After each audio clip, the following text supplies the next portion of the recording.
Magandang umaga sa iyo kapatid. Kamusta ka ngayon? Alam ko ang araw na ito ay isang pagpapala sa iyo na muli mo magawa yung mga bagay na hindi mo nagawa na nakaraan. Nais ko lang ibahagi sa iyo yung poverty o yung salitang kahirapan. Kung pag-uusapan natin ito sa bansang Pilipinas, napakalawak nitong usapin. Pero alam mo ba kapatid, na hindi naman ang sagot ang kahirapan para itigil mo yun na simulan mo. Hindi sagot ang kahirapan para itigil mo yung pangarap mo. May magagawa ka pa. Lahat ng bagay dito sa mundo ay may kaparaanan ng Panginoon.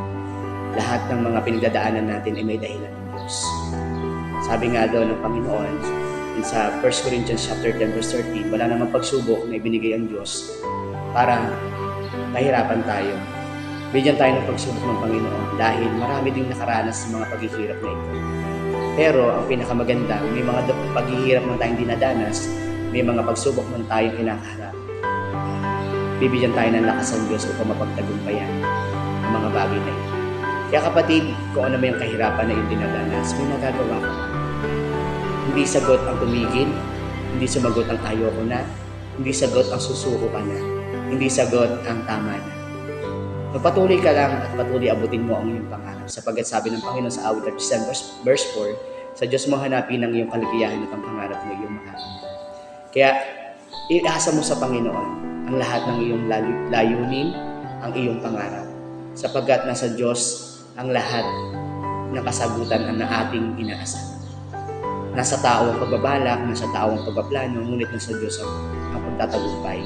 Kaya kapatid, hindi sagot ang tumigil ka na, hindi sagot ang ayaw mo na. Magpatuloy ka lang, lakasan mo lang ang loob mo.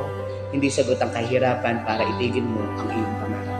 Nandiyan pa ang Diyos para tulungan ka at pagtibayin ang iyong pananampalataya. Abutin mo ang iyong pangarap hanggang sa maabot mo ito. At pag naabot mo na ang iyong pangarap, huwag kang titigil na mangarap pa. Dahil sapagkat ang Diyos ang magbibigay sa iyo ng lakas at patuloy na katagumpayan.